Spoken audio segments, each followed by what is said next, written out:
Draft your LCS team and earn money. Alpha Draft. To be honest, it was necessary after that very first game. It actually physically hurt to watch it at some moments. It's true. It is true, but we're going to bounce back here. We have game 2 of Group A. That means it is SK Gaming coming up versus the YoE Flash Wolves. And let's start by taking a look again at that bracket for Group A after we played out our first game. And the GE Tigers were, of course, victorious. That means that they'll be moving on to the winner match later on. And Cloud9 has to defend their honor a bit later on as well.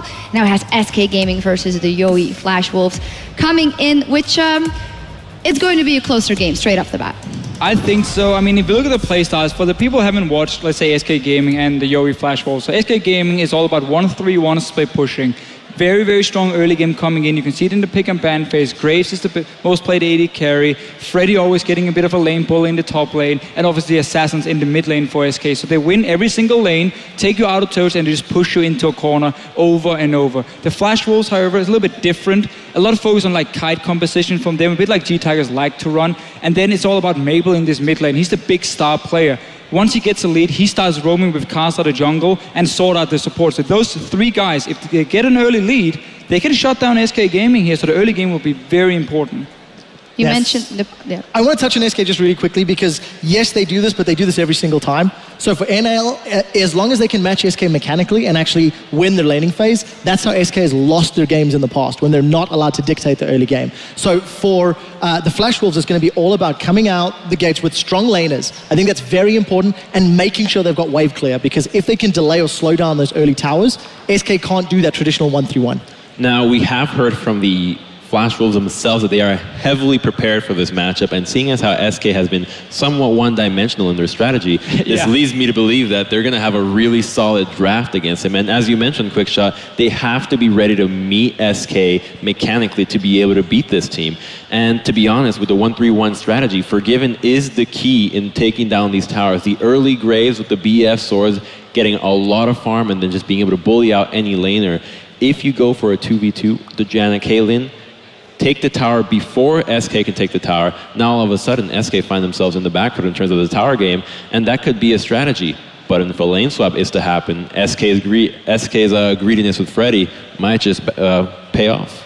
We will see. Let's take a look at the lineup for SK Gaming. As you mentioned, Freddy, of course, is a strongholder there in the top lane. Then we have Svenskeren, Fox, Forgiven, and their support and Rated. That's the lineup for SK Gaming. We have come to know and love for their 8-0 winning streak over in EU, but then they dropped 3 games, and although they bounced back in the last couple of games, there were some vulnerabilities exposed for that team in the last couple of weeks. There was, but there's 2 very important things to take note. After bouncing back from that 3-game losing streak, Forgiven in an interview actually said we needed to lose those games for the team mindset and for us to actually go through some struggles. And then also very importantly, when we heard from Freddy talking about their vision in the last week, this is a team who traditionally, who has consistently underwarded. SK Gaming is very, very aggressive. They use their champions as living wards, and they've been able to get away with it locally in Europe, but it is a glaring, glaring weakness. And it was good to hear them say we acknowledge it, but now it's important to see whether they can implement it in game. Yeah, and that's going to be so important in this game here, because we just mentioned how Flash Wolves, they like to roam around the map a lot. And if you don't have the wards to spot them, you will get surprised. And if you keep just pushing your lanes over and over, like SK Gaming will do, they are so greedy. They care only about their own items, not what the enemy team is building. So if they can get a lead by just pushing a tower down, they will. That's where the Flash Wolves can come in and punish them and kill them. One of the things that you mentioned that I really liked about SK is the fact that they're all on the same page in their itemization.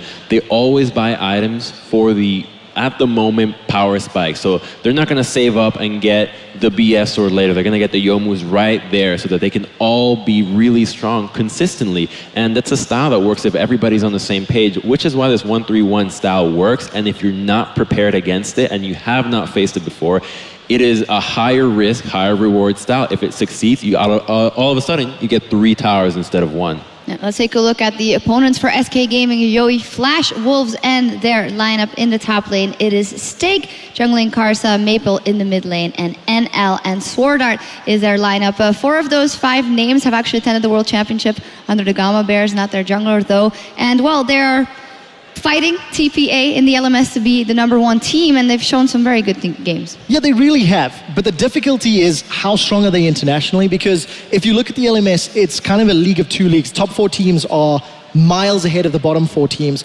NL in particular, as well as Casa and Maple, they have some interesting itemization, interesting builds. Jungle, Rek'Sai, second item, Trinity Force, Tiamat, third item, Jungle, Nidalee, first item, Lichbane.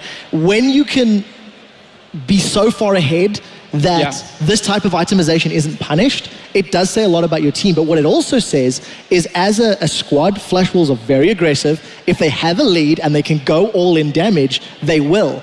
It makes them exciting to watch. And like Crumb said to us as well, as a team, they're fighting to prove they belong at the top of the tables. There's a lot of fan support for TPA, the rival at the top of the LMS. A good showing here for the Flash Wolves could garner some local pride back home. For sure. The problem is just when you look at Flash Wolves and their setup compared to like SK Gaming, Mabel, again, he's the big star in the mid lane, massive champion pool, can outplay you mechanically, and they want to get him fit. Casa goes in there and ganks the jungler for him, and they're pretty good synergy together. Once they get a lead in the mid lane, they roam down to the bottom lane where Never Lose or NL and Sword Art are, and then they take a tower there, and that's again how they create the lead. They don't really help out Stake too much in the top lane. There's a reason for it, because Stake, sadly, is the weak link on this team. He's not a very strong top laner. He has a fairly small champion pool that he's successful on. Like Aurelia is probably his best champion. I expect SK Gaming to ban that one away. And we have seen teams in the past take advantage of Stake, beat him in the laning phase. And the problem is, again, when you face SK, if one lane falls behind, well, then you know whoever he's laning against is going to be super strong from SK Gaming side, and he's going to keep pushing it down. And suddenly you got to send 2 guys up to stop, let's say, Freddy in this case, and suddenly the bottom lane is open. Forgiven is going to take that tower. And that's going to be such a big problem. If they don't help Stake, or potentially lane swap, even though LMS, or we can say Flash Wolves, not exactly the strongest lane swap team. When we've seen it in the past, often Stake falls super far behind in these swaps because they kind of ignore him again. That's such a problem for them. They're going to have to play standard lanes, honestly, and hope that Stake can handle his own in the one-on-one, because the focus is on Maple in the mid lane, and then on Never Lose and Sword Art to do their job in the 2-on-2 in the bottom lane. Yeah, I agree with that. Just very quickly, Stake against Freddy is the mismatch. And I also think stylistically, Enrated versus Sword Art's quite different. Enrated's not known for his roaming ganks into multiple lanes. Sword Art, on the other hand, does tend to hold hands with the jungler as well as mid lane. So we'll see whether or not the play of Sword Art can help counterbalance the weakness of Stake. I do believe that Crumbs heard that Sword Art has, or NL says that Sword Art has saved his life multiple times because he's so good at supporting them, and versus that lane and versus Forgiven, especially if it comes to the standard lanes, it's going to be the task for them. That's right. And one of the things that I want to go a little bit back upon as well is the fact that the NLS region, or the Taiwanese region, has always had the urge to prove themselves. And I feel like globally, they've always been undersold. In every international event that they've gone to, they've actually surpassed the expectations at last year's Worlds, the previous IEM events. They've always done a lot better than we expected to, and I expect to see the same thing here. Yeah, also here we see the Yohi Flash Wolves just, they look happy, they look confident in their matchup backstage, and as they should be, because even though the fan vote, who we're going to look at in a second, they're calling for SK Gaming, it is, for you guys, a lot closer. I think it is a lot closer, but we're not talking 50-50. I think if I'm going to be fair, I think it's more like 66% likely that SK should win, in theory. But it's also a little unfair because, like Crumbs mentioned, we are underselling LMS because we simply haven't seen these guys recently. Yeah. You know, Gamma Bears, like you mentioned, didn't have the best showing, but that is a long time ago. It is a very long time ago. So we need to see what Flash Wolves have done. And again, also acknowledge SK have some very, very clear, relatively easy to exploit weaknesses. Relatively. Yeah. The thing about SK is, and the reason, I think SK is going to win. I think overall they will be the strongest team between these two guys, or between these two teams here. My problem with SK is, if they play 10 games, I would never say they're going to win all 10. Because they have these problems where if they make a mistake in the laning phase, especially down towards the bottom lane, and Forgiven and Enrated falls behind, that stops the whole split push and strategy from SK. H2K back in Europe managed to do it. They killed them in the laning phase, took the tower, and they were the ones snowballing the entire game, and SK just sat back and did nothing. So you can punish mistakes from SK Gaming side, and because the strategy is so simple, it's also easy to shut down unless you start falling behind. So I said easy. Let's just say if you don't fall behind, you can shut it down. And one thing that they also have to do is be respectful of their opponents. As said, Joey Flash Wolves have been here for a while. They heard from their manager that they have been playing versus Korean teams. SK Gaming got here yesterday, so we can only assume that they just played the European teams, or maybe we haven't that insight in that. But Joey Flash Wolves definitely, with a clear game plan, SK can't underestimate them. Well, watching their play style, they always seem to go for the really bold play, and that is a psychological game in the sense that you see somebody making a play and you think, is there something else? Like, do they have a backup? And that can throw the Flash Wolves heavily off guard. We'll see in a minute. And for now, we're going to meet the teams over on stage. So take it away, Chobra.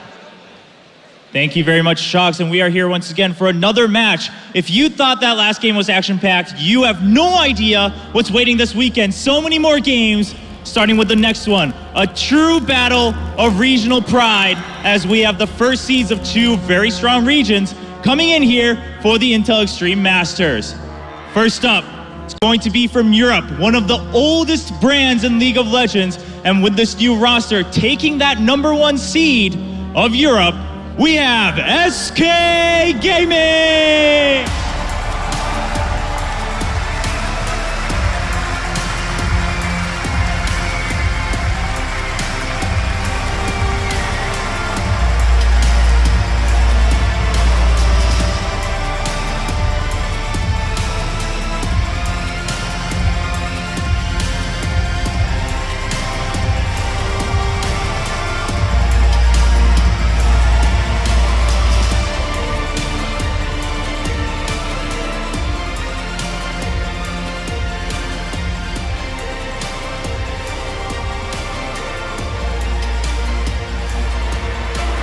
And the experts said it, but can they do it again? Knocking down the crowd favorites in the Taiwanese region for that #1 seed.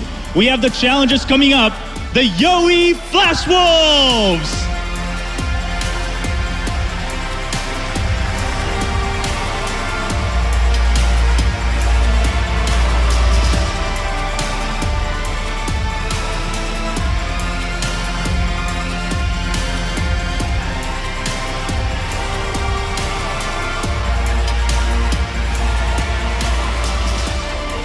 And I think we're all ready for some more action on Summer's Rift. So let's get right back to the expert decks for the picks and bans. Thank you so much, Chobra. And as we see there, SK Gaming will be on the blue side for this one. Joey Flash Wolves on the red side. What will that give them in terms of priority in SK Gaming's plan? Well, first of all, it means Svensson can get his hands on Rek'Sai, a champion he's obviously been used quite a lot. Otherwise, he goes for Nidalee. So it means for Joey Flash Wolves, either you trade the two OP junglers at the moment, Rek'Sai and Nidalee, or you just simply ban both of them away, which is not a good thing because there are other things you want to target. I wouldn't be surprised to see them look towards the mid lane. LeBlanc has been great. Zed has been super important. Freddy, you don't really ban him out. He has too many champions up there. And again, Kasa and Svensson, they share the same champion pool. So it's not like you gain too much by double banning Svensson. And I feel like maybe you just trade the two OP junglers. I actually think that one of the things that will benefit the Flash Wolves is targeting Svenskeren and forcing him to pick a Rengar. Now, he has seen success on this champion, but it does slow down the early game of SK, and that will allow you to snowball a little bit better. Problem is, he's just going to go Lee Sin. I mean, he has no reason to go Rengar. He used to be a Lee Sin main player. We saw Lee in the last game here say, okay, you ban the OP junglers, Lee Sin for me. Fantastic early game. Jarvan can challenge him with the armor nerfs to his E. Simply, there's enough picks for both the junglers, honestly.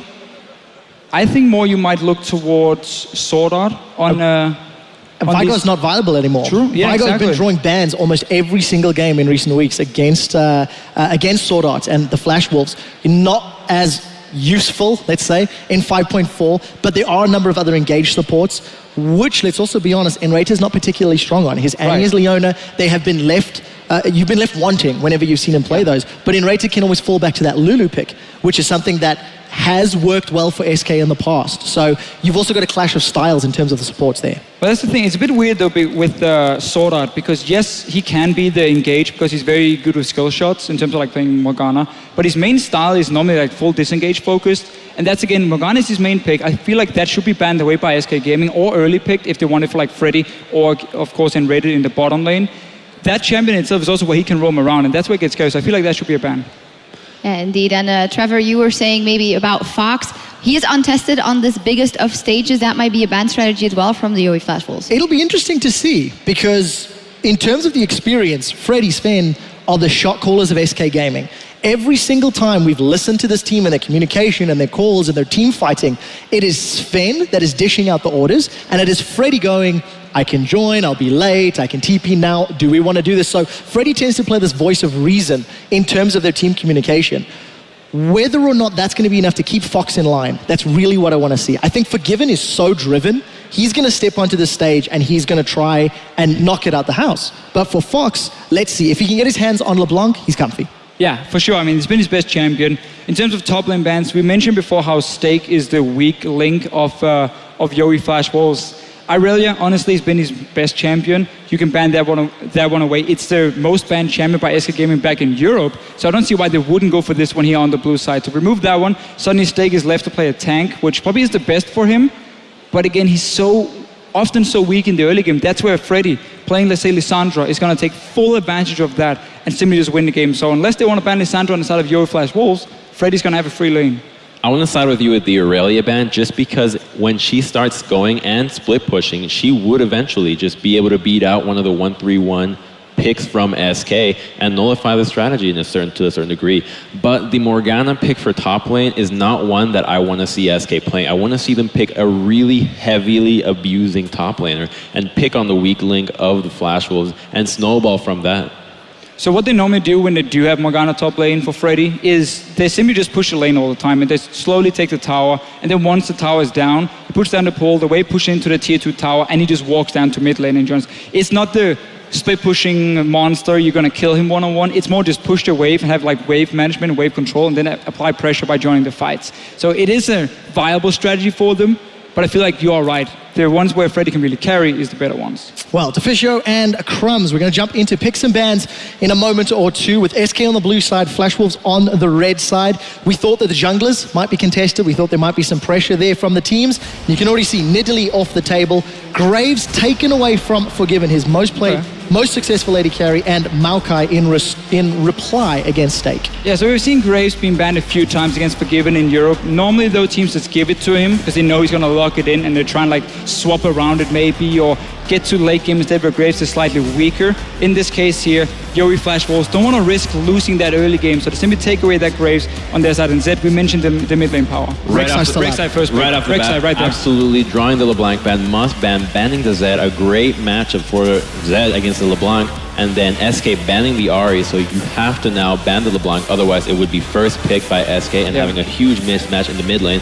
But as a result, with the forced LeBlanc ban, now they get a free Rek'Sai. So Rek'Sai is locked in. The question is, Yowie Flash Wolves would have known this. Did they want this matchup? What do they have to counter or play against a Rek'Sai? Because you knew this was going to happen. Yeah, I mean, I wonder if Kasa is going to play Lee Sin. He's not a champion we've seen him often on.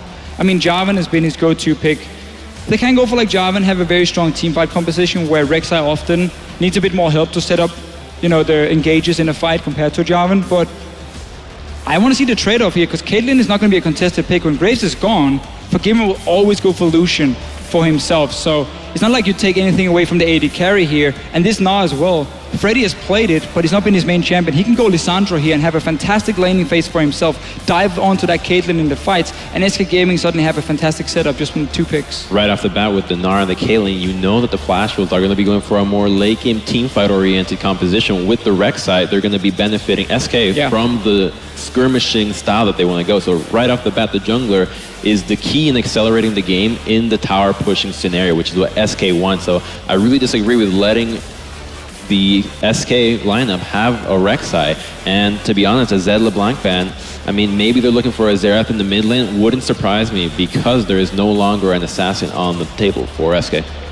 The weird thing is just how you ban Graves to take Caitlyn. Caitlyn beats Graves in the laning phase early on before they go back for the BF sword. So you could have just let him get that Graves, get the 2-on-2 lane and fast push it down. NL and Sword Art are very good at fast pushing their lane. And again, once they get a lead in the mid lane with Maple, he's the guy roaming down to the bottom lane. You take the first few auto turrets and that's how you start the game. And then obviously you aim for late game later with the Caitlyn here. It is expected, gives you a very strong laning phase. We talk about Flash Wolves, they don't want to lose early. They have obviously scouted SK Gaming, so good early picks for them. But there's the Lucian for Forgiven, and he's more than happy picking that one. Forgiven really favors the mobile AD carries. Anything with a dash, anything can get him in and out aggressively. We're going to see Freddy playing the Hecarim. Hecarim, a champion that has not been particularly popular in Europe, but we have seen it played elsewhere in other regions. But if anybody's going to pick it up and play it effectively, it's going to be Freddy. Yeah, I mean, Hecarim is a split-pushing monster who has fantastic TPs to use as well to join his team. So it fits right in SK Gaming's playstyle here. Win your lane, you keep pushing it down, and you just go back and get your home guards, and you just join the fight. Like, this is fantastic for SK, and they're roaming 1-3-1 style, so it's a good pick. I think the biggest thing here has to be that the 2v2 from SK with the Ignite and Hecarim and on Rek'Sai is going to be any 2v2 that the Flash Wolves can throw at them, which is what we touched upon earlier, that they put Freddy on a really heavy carry champion, and off the bat, they're in a mismatch in the top lane. We see this there, going for that team fighting comp, long range with the Rengar engage, but you're making your early game extremely vulnerable with this draft. I would have preferred a Jarvan in that scenario. What I would like to touch on, what do SK use to round out their team comp? They're lacking some magic damage with mostly, it's kind of mixed Hecarim to be fair, but a lot of physical as well as Lucian and Rek'Sai. I've done Orianna before, or...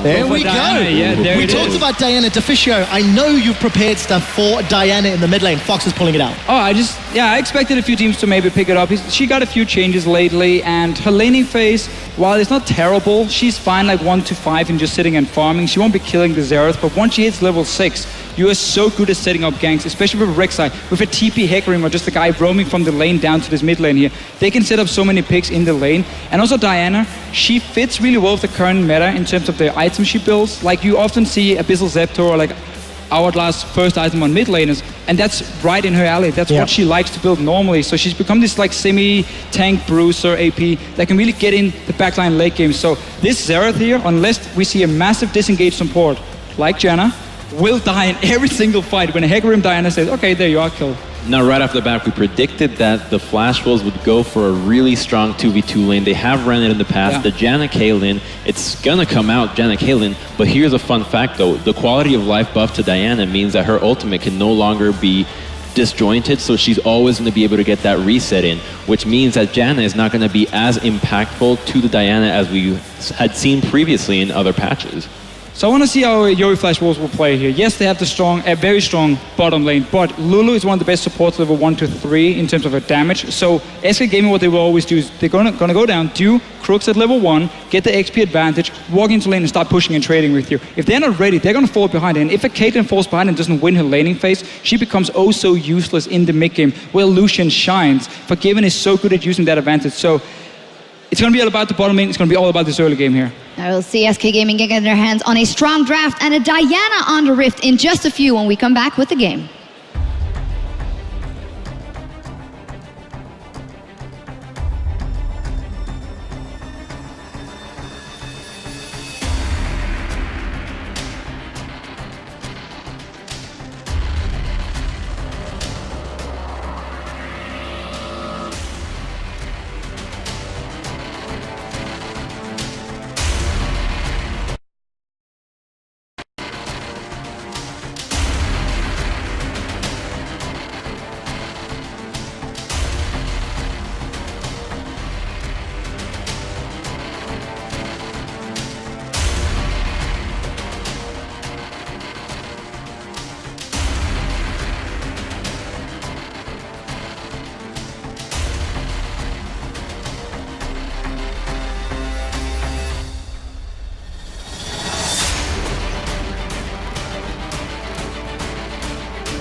Welcome back, everyone, to the Intel Extreme Masters World Championship. We're about to get into our second game between SK Gaming and the Yori Flash Wolves.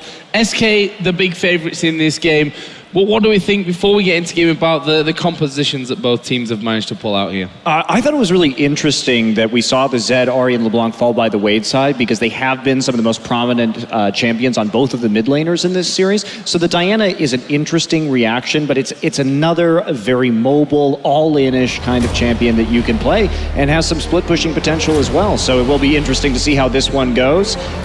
More players have been picking up Diana overall. I've noticed a trend in Korean solo queue as well. Yeah, well, SK Gaming on the blue side this game, the Oi Flash Wolves on the red side. I'm excited about SK Gaming's comp. It's like the Lulu Dream comp, man. That makes Doa excited. It's gonna be a fun one, that's for sure. I'm a little bit worried for SK Gaming in terms of confidence for this game, maybe overconfidence, but also Fox looked a little bit nervous coming out onto the stage there, and he's probably the player in this team where, N-rated and even Freddy at this point might be looking at them and saying, you need to chill. And, Monty's pointing at my screen right now because, well, Fox forgot to buy a trinket. Speaking of nerves, yeah, I mean, it's a big stage for him to be on, and forgetting that trinket is just one of those things that happens, so I'm sure he'll notice. There we go. There's it. Well, no. Maybe he hasn't noticed. No, I think he's probably noticed right now. And if we do talk about some of these compositions, I think the Xerath is a great pickup in this situation, at least for the laning phase, because they have that wave clear. And we know how aggressive SK likes to play. They really enjoy pushing up those lanes. And they've got the wave clear as well. Caitlyn does have a dip in the mid game in terms of power, picks it back up late. But we've talked, a lot of our analysts here have talked to Clement Chu, who's one of the main analysts from the time when he's seen. And they really do like to press these lanes, the OE Flash Wolves, and then swap the AD and support into Stake's lane. Stake typically takes a hit in terms of his CS, and that goes over just for map control and outer towers. One other important thing when we're talking about Stake taking a hit, his magnificent afro has also taken a bit of a hit. That's true. He's got rid of the sides. He's only got like a top afro. I'm not sure if that's a technical hairdressing term for what's going on there. It's like a very thick mohawk, kind of. Yeah. I don't know if you... Maybe. I could sell for that. Yeah, apparently his teammates were saying that he seems to have lost some of his power after going under the knife for that one. So we'll see how that all works out for him. We see here the starts from Freddy. Running a little bit low on the Raptors, but that won't be much of a problem. He's recalling for the first time. And this is the typical SK lane swap right here. In fact, I'm kind of surprised Yoey didn't have a different level 1 warding strategy, because that's the dangerous thing that SK likes to do, is for Freddy to go for those Raptors. And if you have a ward right there, he becomes extremely easy to kill. We talked about Yoey saying they had prepared a lot for this match, and for me, that's a critical ward. Well, I mean, the big thing to worry about with SK, right, is that huge pushing power that Forgiven has, and they tried to stop it. If they would have gotten a 2v2 lane, I think Caitlyn Jana would have been able to stall that one out for a long time. But like you said, Monty, it looked like SK got that lane swap that they wanted. And how fast can they push that top turret down? That's what I'm wondering. Well, it's also the Doran's Blade start for Stake right here is a bit of a risky item, especially if the lane swap does come into play. Like it has, you have to land those autos to get the sustain off, and it's going to be really quite brutal for Stake in this environment. We do see him recalling right now. He will come back to lane most likely with that teleport, but he can't miss out on this wave, and Sword Art will be moving in there to give him a hand. Yep, there's the teleport. He's going to get right back up there, so at least he'll get some speed and CS out of it. But Forgiven and N-rated already doing a lot of damage to that top turret, so far, whatever plan the Flash Wolves have is not really being too effective. Or being shown, I would say, as well at this point. I mean, they've gone into standard lanes. Stake again down to half HP as he comes back in there. And see, if Svenskeren gets involved on that top side, especially if they see where Carstitch, which they just have, that could be a little dangerous for them. And again, just a quick blast out of Forgiven, out of N-rated as well. And Stake playing a dangerous game there on that top side. I don't even know what Sword Art is doing right now. He's just hovering around in the top side jungle. Thought he'd be going over to give Stake a hand, at least in the laning phase, but that hasn't actually happened. And now he's just walking all the way back across the map. Does drop a pink ward in the mid lane, but that was a lot of time where the support really wasn't much of a factor. I thought maybe he was worried about a dive or something like that. But I thought maybe they were going to try and bait a dive right there, but even so, that is just really, really risky, and Stake continues to take all of this damage, and that push going heavily in favor of SK Gaming right now. They're very comfortable playing this style. Of course, we see N-rated with his top pick champion this season. And I'm surprised that it is this easy for SK. As Fox going a little bit aggressive, maybe too much so there. Actually taking a good blast back from Maple. As we see a lot of pings going down around the middle. Rengar's also headed onto the top side of the map. So let's see if Karsa can actually get involved. Won't be spotted by a ward. Also is only level 3 at this point. Looks like he's actually just on his way up top. Yeah, that's right, going to take those Krugs, but I think there's going to be a ton of pressure onto Sword Art in the latter parts of the game because you've got so much dive from SK. You know, how in the world are they going to keep people off of Xerath and Caitlyn? It's going to be really, really difficult. They don't have the best peeling. Now, Karsa, of course, is known for his Rengar play, and so it is a comfort pick for him, and they need to start getting something rolling here in the early game, but keeping Maple alive is going to be a big problem. That said, it is on to Freddy to get the TP home guard engages that will help him and his team win outright here because it's a difficult thing to do. Sword Art getting caught out a bit. Yeah, in a little bit of trouble. Gets pushed back by Freddy, and I think he's going to be just fine with that. Yeah. NL able to get a decent amount of autos, but when you're playing Caitlyn, that's just kind of inevitable anyway. But Svenskeren doing the right thing right here, helping push out that wave. SK is just playing for the tower advantages, and this is one of the things that SK does, is Svenskeren is not afraid to show himself in lane just to control pressure and minion waves like that. And it is a bit risky, of course. By giving that information, you do make opportunities for cross-map play from the other junglers, but in this case, by holding them at bay, they're going to get the tower on this wave. Yep, that one goes down. First one of the game here for SK. That will put them into a decent little gold lead. No first blood as of yet. No real action when it comes to kills. If you look down some of the farms, Stake managing to keep a lead over Freddy, as you'd probably expect with the fact that he does have a bit of range, at least up until his tower went down there. And this is an interesting move now from the Flash Wolves, knowing that that top tower's gone down.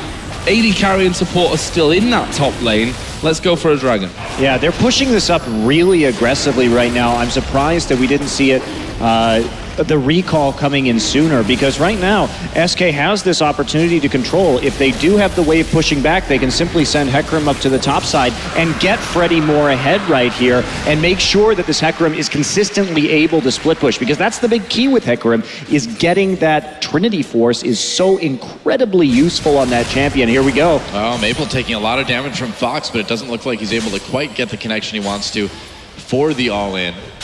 I think he maybe had a chance there, but the thing is he doesn't really know where the junglers are at the moment, so it's a little bit too dangerous to go all the way in. Either way, more pushing from SK. I mean, Fox doing his part to get his damage done onto that turret. Stake again being forced back on this top side. Still having that lead over Freddy, picking himself up the chain vest there, so obviously was feeling a little bit of pressure and wanted to stay in that top side of the map a little longer, which obviously that chain vest will help out with. Svenskeren also on the bottom side of the map there, taking the crab, and then Rated heading down bottom, looking like they will be switching things up here. So Forgiven and Enrated will be heading down bottom as Maple again jumped on by Fox, but he's just toying with him at this point. I wonder what that chain vest is for, actually, if he's going to try and build an early Sunfire as a possible counterplay to Hecarim split pushing. It's a very unusual first item on a Gnar, so... But of course, with the Gnar nerfs coming in, we haven't seen much Gnar. Yeah, I mean, in the Korea region that we normally cast, the Gnar has pretty much just gone away, and the few that have tried it have failed pretty miserably. So yeah, we'll see what Stake's got planned for this Gnar here. And yeah, an early Sunfire Cape could potentially do some damage in team fights if he's able to sort of sit on top of NL and sort of protect him from the people coming in, potentially push them away with the ult. I suppose you could arguably say that Gnar's a bit more peel, but it seems pretty awkward either way, doesn't it? Yeah, I think it may be just for the split pushing. We will see what it gets built into, though. I am curious. There are, of course, more than one option to deal with this Freddy. So he starts split pushing in the mid lane. Okay. So Yowie actually playing this pretty defensively. Stake happy just to sit there and pick up the CS, and this is going to give SK some opportunities to get into the enemy jungle, apply the pressure elsewhere. Yeah, that blue buff here. Now quickly, actually, TP coming in here from Steak. What can they do with this one? There's a jump in from Carter. Fox down to half HP. Steak actually flashed upon there by Svenskeren for the knockup. Steak will get a good ulti off, and here comes the 18-0 from the side. This is looking decent for Yowie. There goes Xerath out. First blood will actually land on Carter, and the rest of the team still pushing in. There was an ignite down that killed off Steak there in the end, but look how low SK go in this fight. Carter's still full HP, but a little bit reluctant to push through. In the end, it's a 2-for-1 in favor of SK. Wow, just so close at the end of that fight in terms of cleaning people up. That could have gone very badly in the end. Actually, Stakes Engage right there coming in with the Rage did make some sense right there, and he does actually get that Mega Gnar off at the right time. Forgiven gets onto NL on the side, and that's a nice knockback, triple stun. Forgiven with the heal and the block on the ultimate. Unfortunately for Yowie, they just don't have Xerath there. If Xerath is here, that is a very, very different fight. And one that Yowie certainly would have won after Steak set up the big ultimate. Well, yeah, even the ultimate from Maple, too, is able to do a lot of damage. So that combined with Xerath's regular abilities might have been a little bit scarier for SK. Forgiven, though, got a nice little duel opportunity against NL, too, when he came over the wall. And that was very good, keeping Caitlyn out of the fight for most of it. Also, trying to block right there, the Caitlyn ult was very critical to how that went down. Good use of Summoner Heal and then flashing right out into safety as well. Impressive positioning from Forgiven for sure, but we've come to expect that from him, really. Oh yeah, exactly. And I mean, with Graves banned out, it makes sense to pick Lucian. It's got a lot of similar characteristics in terms of like how you can play out those fights. Couple of wards being cleared out. Interestingly enough, SK, we heard hearing earlier on, you know, that problem that they've had with actually warding the map. Looked like they were trying to get those deeper wards in there. Started off the blue, almost went a little bit wrong for them after all. So we'll see how that one works out. But if you look at the minimap, certainly looking better for SK Gaming in terms of vision than it is for the Yowie Flash Wolves at this point. Still a minute and a half for Dragon, so Fox and Svenskeren maybe looking to get in onto that bottom lane, but there's still a tower there, so that'll prove to be a little more difficult. Oh, can Karsa defend this? Not quite, but Freddy might be in a little bit of trouble. There's a nice slow coming in from Maple. The damage loaded on. There's the stun with the E, and that's an easy kill for the Flash Wolves. Freddy was the pink ward worth it, man. Meanwhile, a dive going on in the bot lane. NL in trouble. Svenskeren comes in for an easy kill there with the knockup. So SK answering 1-for-1 there. Yeah, it was a good answer, but the thing is, SK could have made that play regardless because they knew exactly where Rengar was. Yeah. So Freddy really didn't have to die right there. I guess he thought he could maybe make it out with his ultimate into the Baron pit or something like that. But when you have no support on that side of the map and you're dealing with a champion that can become invisible like Rengar, it's so risky to go ahead and clear out those wards when you know he's coming. Yeah, absolutely. Oh, Fox doesn't know he's coming in. Bowler will miss, but the ultimate should be good. This might be enough damage. The second bowler did land there, and Carson is able to pick himself up his third kill. But SK Gaming, their reply to that is to push out and take that bottom tower. Typical SK reply, just go for the towers, go for the pressure every single time. And the thing about Rengar is, yes, we do see Karsa stacking up those kills in the early game, but he really does fall off pretty hard late. You have to be able to find flanks for him to initiate these team fights, and he may not offer the peel that's necessary, but we do see the downsides to Diana. She's a pretty binary champion. She only goes in and like attacks. There's not a lot of subtlety to her play, and she is very vulnerable in that laning phase, and one of the most prone champions to get ganked on unless you can somehow like lunar rush to your Raptors if they happen to be up. It's one of the few ways you can actually get out of that situation. Yeah, very true. Dragon's back up again, and it looks like for now Yowie Flash Wolves have a bit more vision. SK trying to push back and grab a bit more territory themselves. And it looks like they'll be able to. They're going to start that Dragon right away. Wow, all of the Yowie Flash Wolves are right there. This seems a little bit dangerous. The damage from Maple's going to be scary, but it looks like SK, are they going to get this Dragon? They will, but now they might have to fight Stake. He's not in Mega Gnar anytime soon. And whoa, what an ult coming in from Freddy. Can SK capitalize? There's a good ult in response from Sword Art. SK is going to have to back away. Sword Art really saving the day there on that one.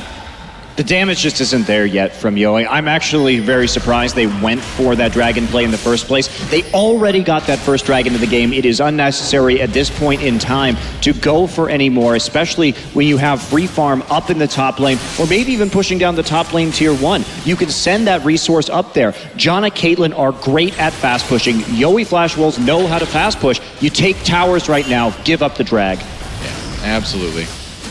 Try to push up that mid lane just a bit, but SK was able to respond and be there. And so, despite that little bit of a gold lead for SK, I think the big story here is just getting those early turrets, equalizing that dragon.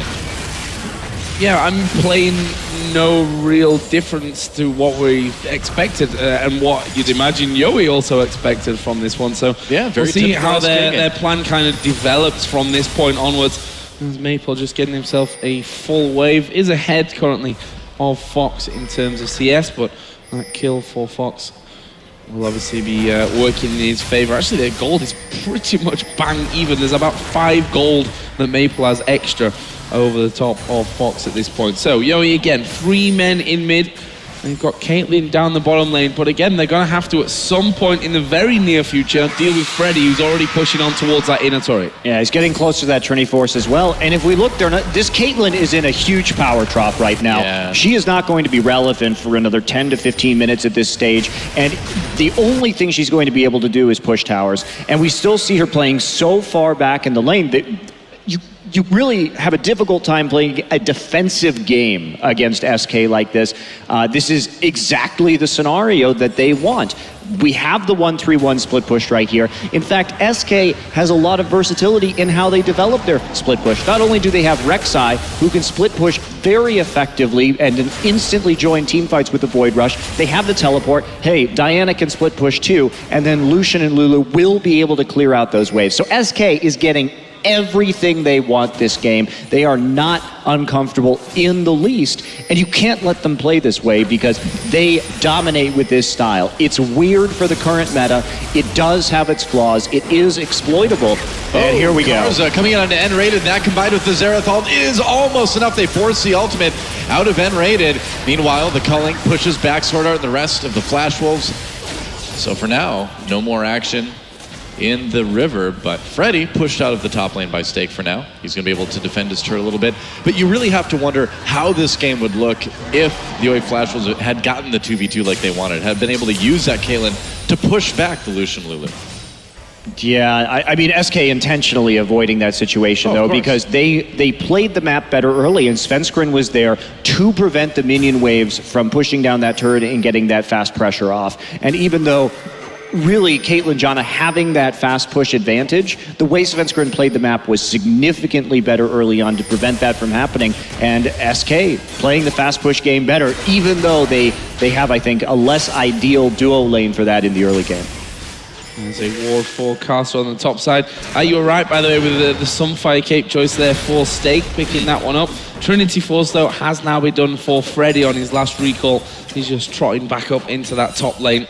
And will continue to do what's been working out so well for them up until this point. Of course, Abyssal Scepter done for Fox in the mid lane quite a while ago, as was the Morellonomicon for Maple. The big difference there, obviously, again, you look at the AD carries. I mean, NL deciding to stick in the Avarice Blade there in between the, rather than just rushing straight out to finish off that Infinity Edge. On the other side, Forgiven already got his Infinity Edge and an Avarice Blade as well, with both on those tier 2 boots.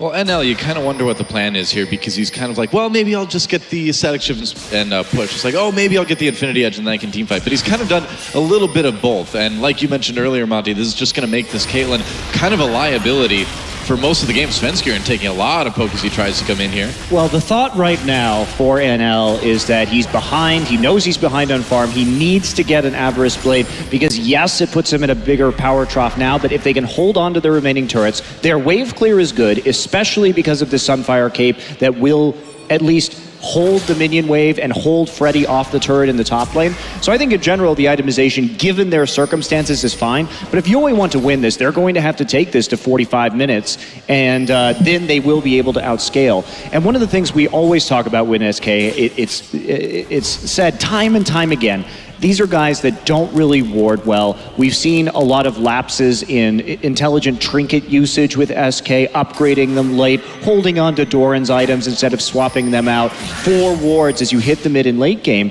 And SK is reliant on a teleport Hecarim engage. When you play Hecarim, you need to be able to use the home guards to maximize the damage. And without wards, you can't TP, as we see Karsa go in.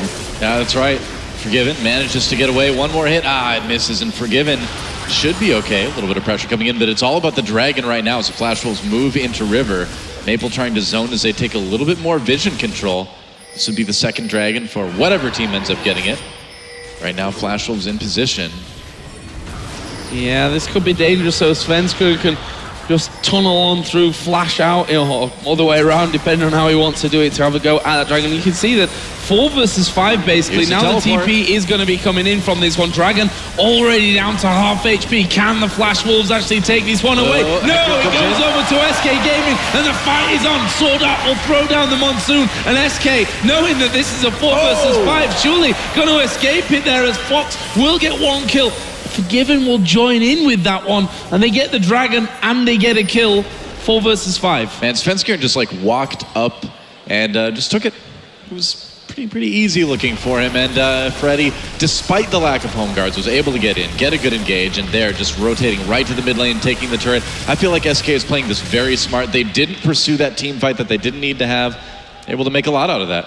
Yeah, Yoey had every chance to just instantly start the Dragon right there. Yes, they are behind, but they did already do the work by chunking out Forgiven in that fight. You can front load damage with the Caitlyn ultimate and with the Xerath ultimate and immediately turn onto the Dragon, and then instead they wait for SK to approach them. They didn't even secure the crab. In fact, they kind of chased the crab right back into SK right there instead of pushing it further down the river. Which would have given them a lot better opportunities. So I think Yoey not very clearly thinking about how they can set up these objectives, and it does make it difficult. If Yoey wants to last out this game and they want to get that poke in, just use your ults if you can to just make them scared to even walk in next to you. And we did see a little bit of that right there, but the timing that they created, they made a window for themselves and then immediately didn't use it. Yeah, and the fact that Forgiven was able to walk back to mid lane, recall, and join for the end of the fight just shows you how long they kind of dallied around there and didn't really make things work for them. Stake here, just trying to poke down a bit of damage.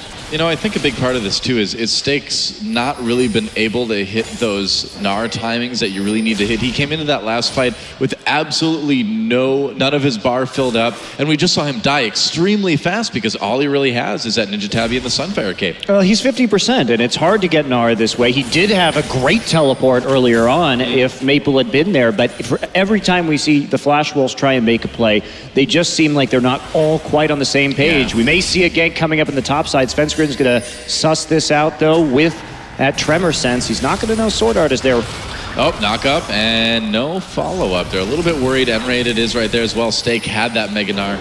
Neither team really wanting to engage too much. Freddy getting sunnier. There we go. Karza back on his Svenskr, and the ult comes in from Caitlyn as well. They're going to lock him up, and now can Maple finish him off? It looks like he can. And meanwhile, Freddy coming in from behind. Karza in a little bit of trouble there. Stake trying to get away. The heal from Sword Art will save him, though. And Yoey slowly turning this one around.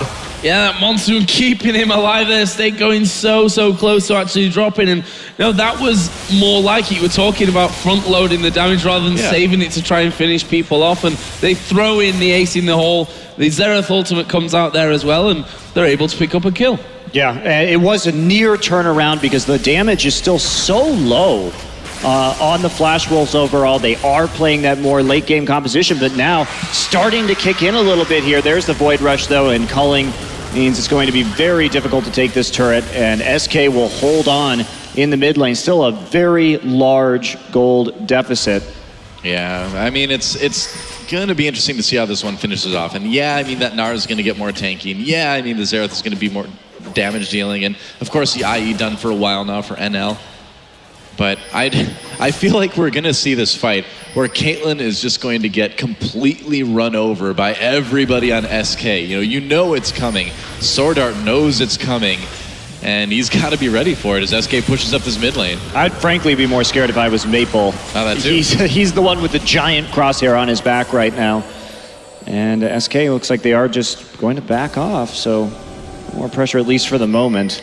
And of course, Fox dangerously close to that Zhonya's hourglass, and that's really where the diving in the back line can begin right here. It's going to be a huge power spike for this team, able to easily take out Maple with no real threat. NL's traps this game have actually been doing a lot of work. We've seen him trap a lot of people in these team fights, or at least prevent follow-up engages with them. Saw it in the last fight as well onto Fox. And true enough. SK pulling it back and playing it a little bit more passive now. Some wards up in the top lane.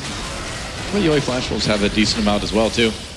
One thing SK is going to have trouble with is closing out this game, because beyond their fast push, yes, they have a split push, but they have to split push with this composition. They don't have a ranged mid laner. They're running a ton of melee champions out of the solo lanes in the jungle. And so Forgiven's really going to be the only one who's dealing damage to turrets in this situation. He just went back and picked up a QSS as well. So definitely worried about the potential of a Gnar ultimate coming in and knocking him out of the fight. I think that's a smart buy right now. Yeah, definitely. Svensker a little bit harassed as he moves back into the jungle there. Yeah, I mean, Randuin's on him. Probably not going to be too worried about that one. Did take a little bit of damage on the way through. We also have next Dragon coming up here in 33 seconds.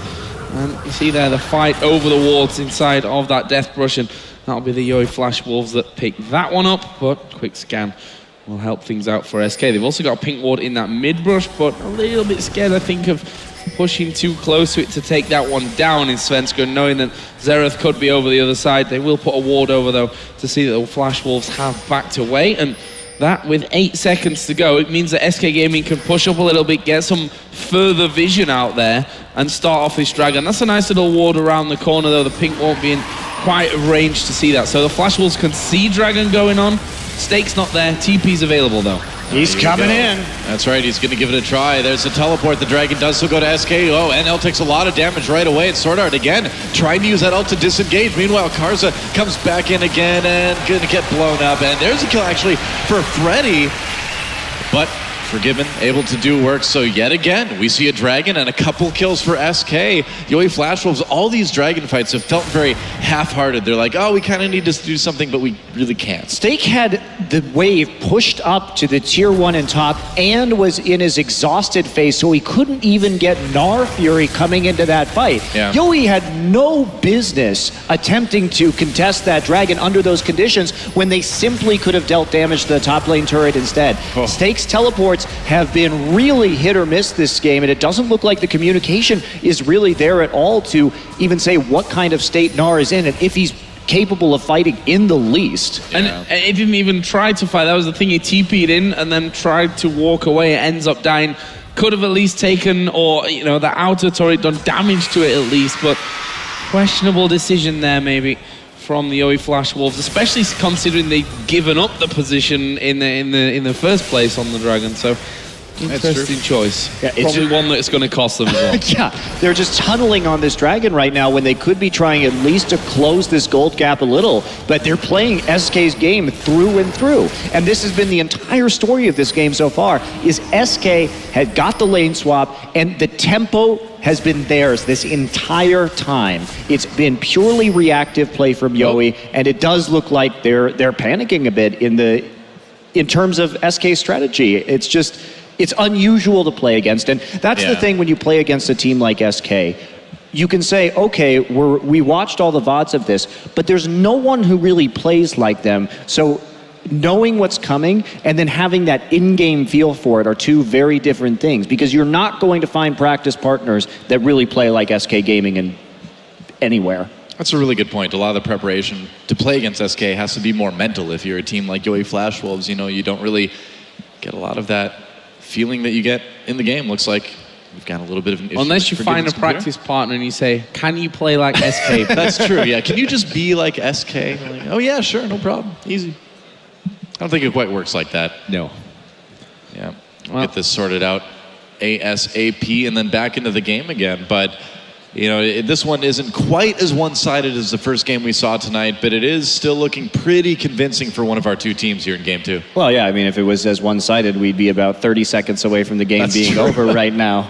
But still, SK only with that outer ring of turrets down. And that, again, it's their composition. They can sit here and comfortably split push, keep pressure on, and then repeatedly take Dragon until they can dive. And that's probably what they're going to do. If they can get the tower damage, it's kind of a bonus. But as long as they can keep their ward line forward, as long as they can keep the waves right at the tier 2s, every time the Dragon spawns, they'll be back there with the advantage easily. Now, what surprises me a little bit here is Freddy did not buy Home Guard yet, which is a really late upgrade when we talk about Hecarim's from other regions around the world. That's usually a very quick pickup on the enchant, and we haven't seen great TP play from Freddy, generally speaking, over the course of this season. That really isn't something that is his strong suit. He uses TP a lot to get back into lane or in the lane swap scenarios, and it doesn't really follow well. But the thing is, I feel that you should not be playing Hecarim if you can't get a good Home Guard engage, because that is his strength right there.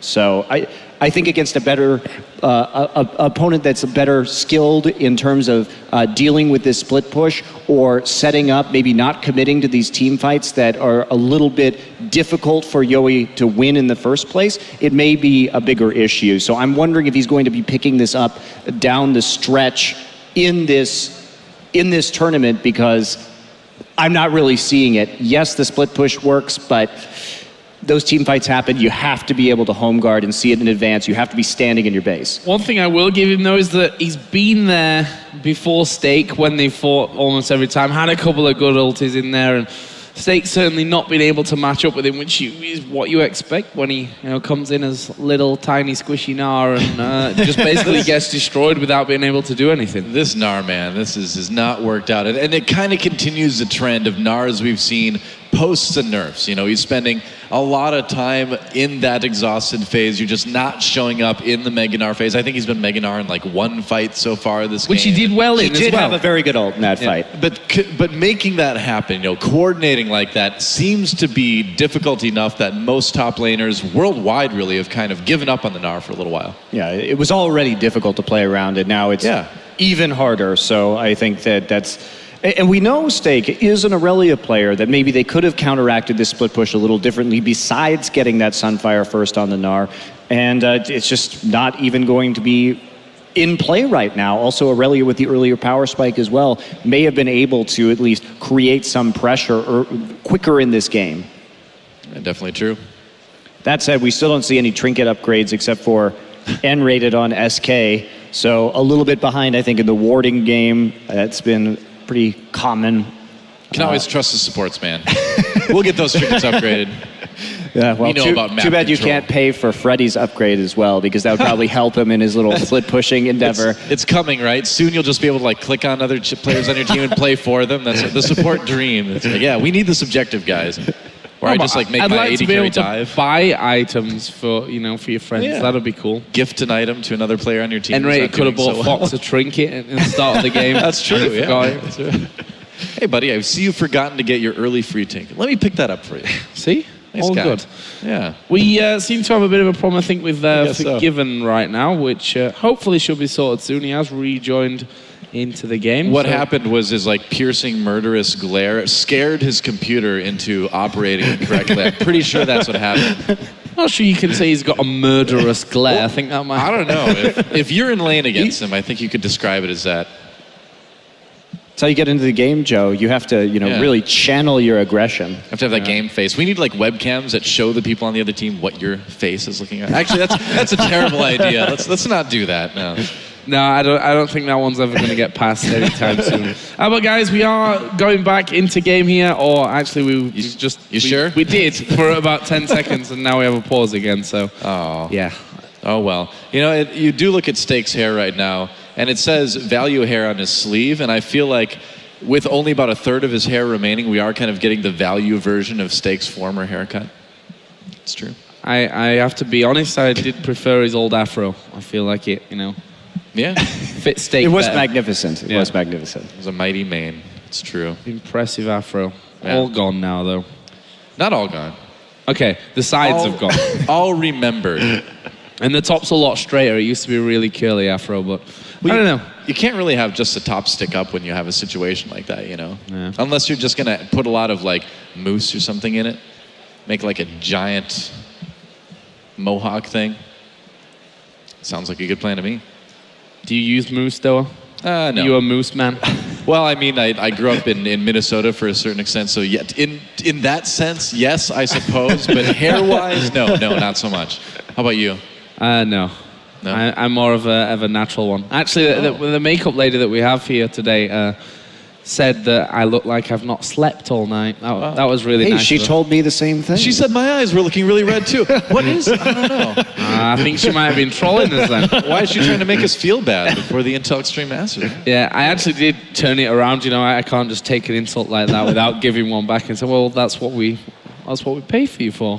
Come here and make us look beautiful. So. Wow. Well, some things can't be fixed, Joe. When you said turn it around, I thought you meant you were going to be like, no, you look like that. No, I'm an English gentleman, though. You know, I could never do that. All natural English gentleman. Yeah, exactly. There you go. Yep, that's right. But you don't really know a lot about Star Wars, though, huh?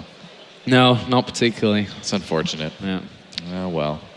You can feel free to talk about it. I'll just probably not have much It's okay, the real trolling already happened last night, didn't it? It's true, yeah. We quizzed Crumbs on it, and he did okay. He's pointing at me right now. I'm sorry. He's getting mad that we're about to tell stories. No, this is a good example, though, because I asked him who is Luke's father, and he thought I asked Leia, and that confused him, but he knew that Luke's father was Darth Vader, so I just wanted that to be known. Looks like we're back in the game, guys. Trying to exonerate Crumbs with this lack of Star Wars knowledge. It's okay. But here we go. Yoey Flash Wolves down a bit. We'll see if they can start to bring things back against SK Gaming at a 6,000 gold deficit here. Culling activated, and here comes Svenskera in action right off the bat. The ult used by Karza. Will he find a chance to jump in? He will onto N-rated. There's the Lulu ult on herself, though. Karza in big trouble, and even Sword Art can't save him. Meanwhile, Maple trying to finish off N-rated. Didn't work out too much. The fight goes into the jungle now, and Fox in a lot of trouble. Whoa, he got out! Steak wasn't quite able to connect with that, and now Freddy chasing it. Meanwhile, another kill for Forgiven off screen, and SK is going to be satisfied with that. Well, he mistimed actually the Gnar damage right there coming out of Zhonya's after flashing for it, so couldn't make the play in the end. Fox manages to stay alive, and this is going to be a great opportunity for SK just to move on to that Baron. There's a teleport coming in from Freddy right on the Rek'Sai tunnel. Yeah, that's true. I thought they might be a little bit low there, but Freddy coming in full HP. Steak's going to have to be a bit of a hero at the backside here. He's going to have NL and Sword Art coming in with him, and well, Steak's not the hero, and it won't be Sword Art either. It's going to be Forgiven that gets the double, and that is the Baron going down for SK Gaming. Man, Steak's item build is pretty rare, but his deaths have been well done. SK. Oh, God. Sure. Well played, sir. Well played. Such a replay of that last fight. Yeah, replay coming in, and Maple walking backwards, of course. N-rated, you can't really assassinate anyone while N-rated is around with that wild growth. And beyond the ultimate, we just haven't seen a lot of Maple Xerath in these team fights. There's the dodge with the Zhonyas, and doesn't get the remaining damage. Fox able to flash out of that in the end. Maple trying to lay down some cues from the backside, but Forgiven's positioning again on point this game. And it's just such a pleasure to watch Forgiven play because he knows his limits so extremely well. And you'll very rarely see AD carries kind of absorb an ace in the hole for the rest of their team, see it coming, be able to react so decisively.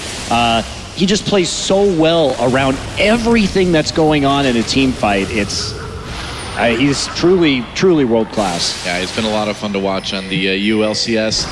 And looks like we're not going to get anything different here at the Intel Extreme Masters. SK trying to push us mid lane tier 2. Is there anything Yoey can do to stop this? No. Nope, guess not. No, a little bit of poke from Maple, but that's about it, I think. And you know, that last fight is so chaotic, which I think this SK team and just how it's composed actually does really well. And you saw that Maple was on somehow the south side of the SK team. The rest of his teammates were up north. And if he can single out a Xerath like that, it makes it so much easier to kill. No way that he's going to escape. And look at Freddy. He might even try and loop around on this one. SK already moving in towards that inner turret. in the bottom lane, but looks like Freddy's actually been headed off there by Stake, but that's going to be a big culling coming through, and Maple almost got no health left. Ooh. There is Freddy having a bit of a look, but it might just be scare tactics, and that should be another inner tower. Oh yeah, it's going to be an easy turret. You can't risk defending that with a Hecarim ready to come over the wall with the onslaught of shadows. And it's just good positioning from SK, and they just continue to do what they've done all season long in Europe, just pushing those turrets. And here we go, Karza coming in, trying to make a play into Svenskeren. The Wild Growth is going to keep him alive. Sword Art pops that out. Freddy gets into the back line. So, whoa, Stake with a big ultimate, but no real damage. Follow-up, double kill already for Forgiven. Yeah, and Forgiven there, maybe getting a little bit too deep. Actually had to flash in the end, but no real worries for them. They managed again to take 2-0. That's about as far as SK have really got in these fights here, but it just means that they can now back off. The Dragon is live, and this will be an easy pickup. The 4th Dragon, actually, of the game. Yeah, Flash Wolves getting pretty stomped at this point, it looks like. Yeah, it just went all downhill. SK certainly in their comfort zone right here.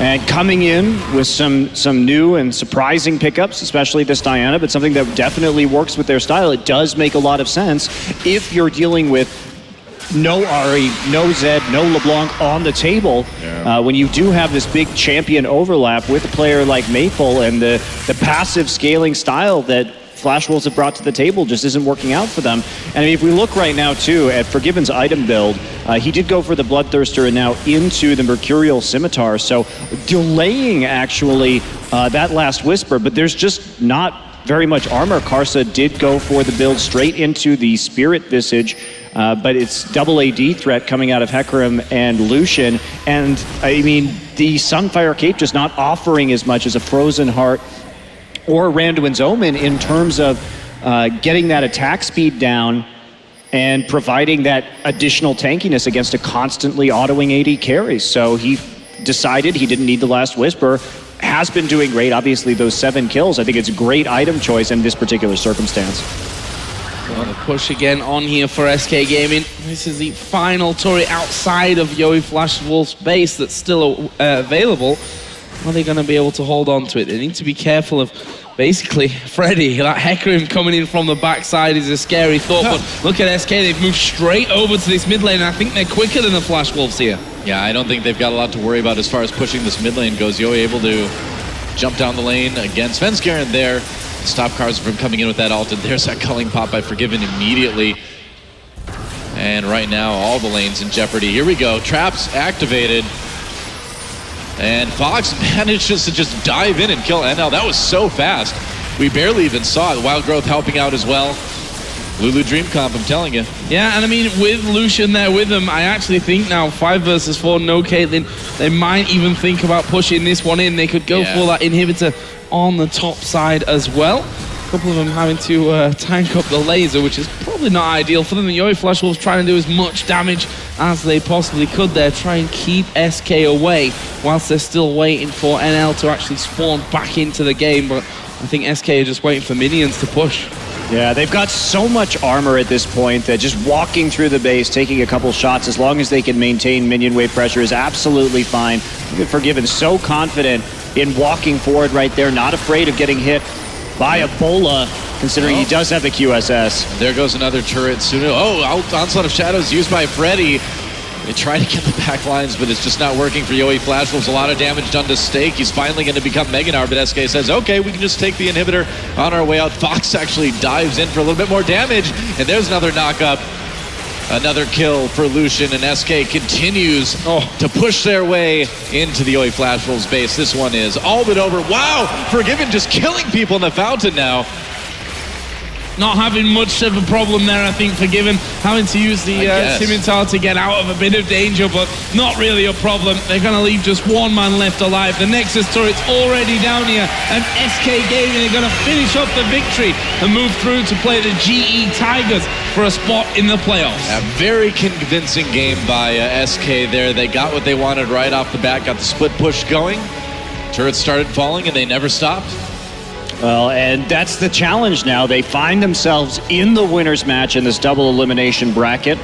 And seeing how they move forward, against GE, and I'm sure GE thought this was the likely outcome. They looked very prepared in their match against Cloud9, so will they take a different route as opposed to what we saw from the Yowie Flash Wolves, who really couldn't stop SK from playing their own game? Well, this GE versus SK game that's going to be coming up at some point today is going to be really, really cool to see. And if anyone's going to have an answer they can execute, it's going to be GE. That's going to be an awesome game.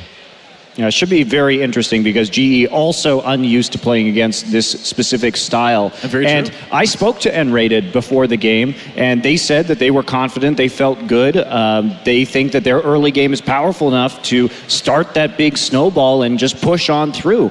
And we did see some really nice play from him in that last game. Great, really on point wild growths, actually. And again, maintaining pressure over those lanes and using it to great effect. And it's really great to see as well, of course, this was Europe's current #1 against the LMS's current #1. GE Tigers, of course, will now play as the Korean #1s, the European #1. So, we're getting a little bit, albeit best of 1, which obviously doesn't give you, in my opinion, the big picture of what a best of 5, of course, would. But that's, I guess, the cutthroat nature, really, of a group stage like this. Yeah, 1 chance, and that's about it. I mean, 2 chances overall in the group, I suppose. But 1 chance against a specific team initially, and Yowie Flash Wolves, I think they clearly came into it with a plan, but just weren't able to make what they wanted to work against SK.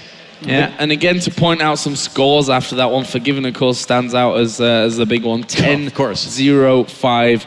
Pretty much a full item build by the end of it. And SK, we thought that Yowie Wolves, after saying they were so prepared for this one, they said that they'd actually practiced more than the Korean teams coming into this tournament, which, they'll be seen as a confidence thing. I thought they might have had something ready for SK, but they let them play their own game. Either way, we're going to head over to Shox and the guys to break down that win for SK Gaming. Thank you very much, guys. SK Gaming coming out with a win here in their very first game. We talked a lot about picks and bans already. Then we dive into game, and it is the lane swap for SK. They can do exactly what they wanted to do straight off the bat. Yeah, Yowie Flash Wolves didn't prepare properly for this lane swap here. SK Gaming every single time was sent to Forgiven and N-Rated to just push the lane and take down that tower. If you don't react by either diving Freddy in the bottom lane, taking the bottom tower, or sending your support top lane to defend 2v2 and again delay your own tower dying, then you will fall behind. Yeah. What happened was Caitlyn was left on her own against Freddy on the Hecarim, so that was just an even lane. Nobody gained any advantage right there. SK Gaming took the tower top lane, Sword was roaming around kind of weird, didn't really know where to be. And in the end, as soon as that tower dies, SK Gaming swaps down to the bottom lane, takes the next tower, and this is how they keep rolling, and you cannot do that. We'll take a look at a replay from that early game as we do see Freddy actually dying. He gets cut out of position, but that doesn't impede with the way SK Gaming likes to play, as they will react very quickly with a dive, in the bottom lane. We'll get that replay on your screen in just a second, just showing how SK is able to execute what they love to do. This is just SK at their finest. Freddy will always pull attention and pull aggression from his opponents, and SK as a team will focus their vision and their decision-making around the player that is ahead, and it is always Forgiven. Forgiven does not fail CSing, ever. He's consistently shown it. And if you look at the minimap, you can notice that Sven is already moving himself towards the bottom area of the map. Start rolling the clip out, and yes, Freddy will die, but at the end of it, SK are going to get the tower, going to get a kill, and it's just how SK like to play. They play around whoever is fed. If Forgiven was a little behind, there would have been support for Freddy in this position, but he wasn't. It was with that Forgiven, and that's why they went that way. Yeah, and also just to highlight SK Gaming's mentality and their style, they don't care about kills. It doesn't matter. You can be 0-10 if you're SK Gaming. It's about taking down towers. It's all that matters. You get a global lead in that way, and that's also why you see them completely give up on Freddy's side of the map and say, we don't care if you die, Freddy. As long as you do something, just it's fine, whatever. We're gonna go bottom lane. We saw the push, top lane tower down first, then bottom lane you had a BF sword and a pickaxe on your Lucian to a BF sword only on the Caitlyn, so you're already stronger right there, and that's why they can go for these pushes. So that was a bit of a mistake for the Flash Wolves, and also why they fell behind.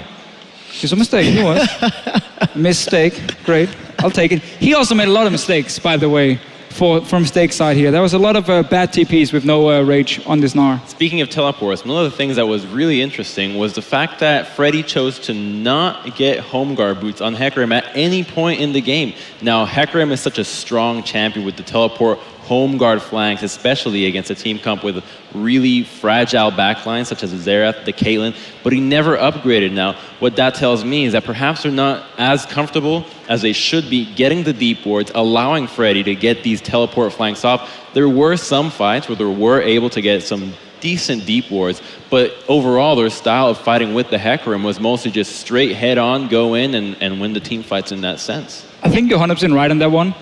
It's weird when you watch Freddy play and SK play, because what they do is they push the lane, and then Freddy runs from his lane down towards the dragon. He doesn't recall first. I think maybe that's why it didn't go for Home Guard, but I agree 100% on your point. We'll have to come back to that in a minute, because we do have Enrated ready on stage with Chobra to get some insights into that game. Thank you very much, Shocks. I'm here on stage with N-Rated, the support of SK Gaming, who just won their first match in Group A. So first of all, of course, congratulations. How does it feel to be going into the winner's match? We feel really proud. Like, the first match already took us like a bit of effort just to get here and play in front of such a huge crowd. I think we're kind of settled, and we're looking forward to play more matches and compete on a higher level. I think that our enemies will be pretty strong this time, so we have to do everything we can to improve ourselves in this game as well. We did a couple of sloppy mistakes. They shouldn't happen for the second game. We are prepared, we have our strategy, and we know our picks and bans, so we will do our best and try to represent Europe in a decent manner. Sounds awesome. Talking about some slip-ups, we did have Fox forgetting his trinket in the very beginning. Did you guys notice and let him know, or is it a little bit of the nerves kicking in for him on this stage? Obviously it was the nerves. It's just a huge stage, and I think the first match, something like that can happen. I think his gameplay overall was very good, so there was never the point. He just based, got it, and made up for the mistake, so who cares? In the end, it doesn't matter. Absolutely. You guys put up a spectacular performance. Like you said, just a lot of good communication that we've come to expect from SK Gaming. Now, you spoke about your next matchup. It's going to be a tough one. The G Tigers coming in from Korea. I mean, they're pretty much still undefeated from Korea, and now they get that first win in IEM. How have you been preparing? I mean, is it simply just watching their play, or have you been trying to go back in history for some of these players because they've been around for a long time? No, I think the history doesn't affect their current play too much. I think we have to watch their current play, the way they play the game, the way they want to approach the game, and we have to find our key to success in order to break the strategy they're using. So we did some research on what they did in Korea and how they played it. We found out what picks they have, and we just try to find a way to disturb them in their own territory, basically. Sounds fantastic. I'm really looking forward to that match. I hope everyone here is, because it's going to be the #1 seed from Korea, G Tigers, going up against the #1 seed from Europe, SK Gaming. We'll get ready for that winners match in Group A coming up. Thank you once again, SK Gaming N-Rated, for the interview, and back to the expert desk. Thank you so much, Chobra and N-Rated. And as he said, we are prepared. We got our picks and bans ready. We looked at the games. We looking to defend Europe in a decent manner. Yeah, I agree. And, you know, SK played very well, but again, they weren't challenged this game. I actually think Flash Wolves had quite a few moments that were good. There were misplays on Stake's part, but you look at Swordart's disengage with his Monsoons. I felt like he was in the right place at the right time. You could make an argument for Maple Xerath. He was always putting damage down. Could he have been in a slightly better position? Maybe. Overall, though, the team fights were closer than I think SK maybe would have wanted.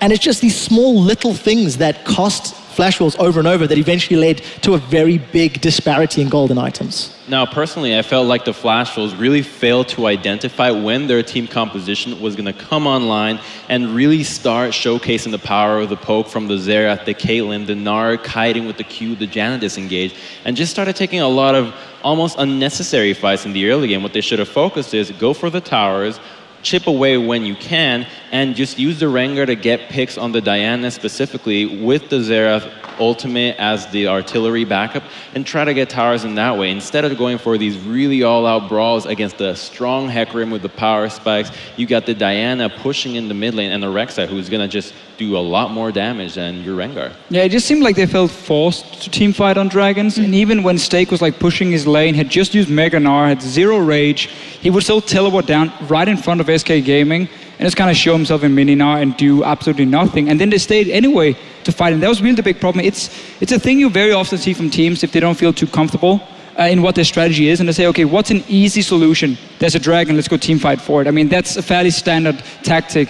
And it seemed like they felt forced to do it, and that was obviously the wrong way to play the composition, because you got to create a pick first with the Rengar, or you got to land that poke with the Xerath and the Caitlyn, as Crumbs just pointed out. So misplaced from them, and that's why SK Gaming could also take the game. Yeah, and I want to actually just touch a little bit on something SK did today that was different and new from everything we've seen in the beginning of the year, through the rest of the year, the Hecarim and the Diana. We didn't necessarily see the Hecarim to its full potential, the flanking, vision-based team fights, because SK is not really that kind of team. They are a little bit more brute force, they are a little bit more linear. If you're in a lane, they'll go at you. So, but the main thing is, for any research, for any prep that GE Tigers may have done, I doubt this has shown up. This is new. We've not seen it in LCS yet. Was it possible last week? Yes. Could they have been scrimming it last week? Yes. Would GE Tigers have access to the information? I highly doubt it. So this is actually an interesting twist. A game, a successful win, a confidence builder for the team, and the very next match is going to be against the pretty much undisputed favorites of the tournament. Yeah, it's still a matchup if you look like a GE Tigers and SK Gaming. GE Tigers are so good in terms of their vision control and like the map control they have, especially Gorilla is probably one of the best supports in the world at controlling the map itself. So if you have a Hecarim not running, let's say, home guard in this situation, you're going to spot Freddy run down from that top lane all the way down. You're going to know exactly how to position around it, and that's going to make it so tough for SK Gaming, and that's really going to be the big deal here. If SK Gaming doesn't win the early game in that game, it doesn't win the laning phase, and try and really snowball by taking down these early towers, I think GE Tigers are just going to be the better team on the map itself. But I'm not saying SK doesn't have a chance. Now, one of the things that I'm really curious about, and I doubt that the Tigers will capitalize on it, is that this game we saw the Flash Wolves banning out the Graves and forcing him to pick Lucian. Now, throughout the LCS, Forgiven has picked 3 champions. It's been Graves, it's been Lucian, and the game of Caitlyn. Now, forcing a Caitlyn, she's not a skirmish-oriented champion. Perhaps targeting those 2 bans out, you force Forgiven into a more siege-oriented champion that just cannot provide the same burst and power that a Lucian or a Graves can in the mid-game. Yeah, we'll see what they decide to go for. Talking a little bit more about SK Gaming, the fact that they had those 3 games that they dropped in the meantime, Forgiven saying, we need those losses, it's good to bounce back and learn. From what you guys have seen, have they learned enough? And will those 2 picks that we've seen been enough? Well, we need to get the exact ward numbers of this game, because that to me is the only thing that they can show different. The lane swap was standard SK, team fight standard SK, dive standard SK, get Freddy ahead, like this is standard SK. I'm a little disappointed in Flash Wolves because the thing is you don't know if they either didn't research it or they felt this was the counter. You don't know. But as far as SK is concerned, it's just SK. Mm-hmm. Yeah, before we can see if SK has really improved compared to when they lost a few games, then we got to see them fall behind early on and then come back in the game. We haven't seen that. The 3 games they lost in Europe, they lost in the laning phase. All 3 games, they were behind like 20 minutes, like 2,000 or 3,000 gold, and that's when they lost. So we haven't seen that yet because they've been winning early game ever since. I need to see what the GE Tigers can do. If they win early game against SK and they manage to bounce back against the GE Tigers, you can say it's very improved and they've learned how to play from behind. But until we see that happening, we can't really say anything. I think one of the disappointing things about this game is that, obviously the SK is going to have to go for the early game brute approach against the GE Tigers, snowball off that. But the fact that they were not able to use the home guard teleports against such a heavy kiting team like the GE Tigers worries me, because they're going to run the disengage. They've shown it with the Nami, with the Janet. Lissandra can be used as a pretty good disengage with all this crowd control that she provides. Same goes with Lee Sin.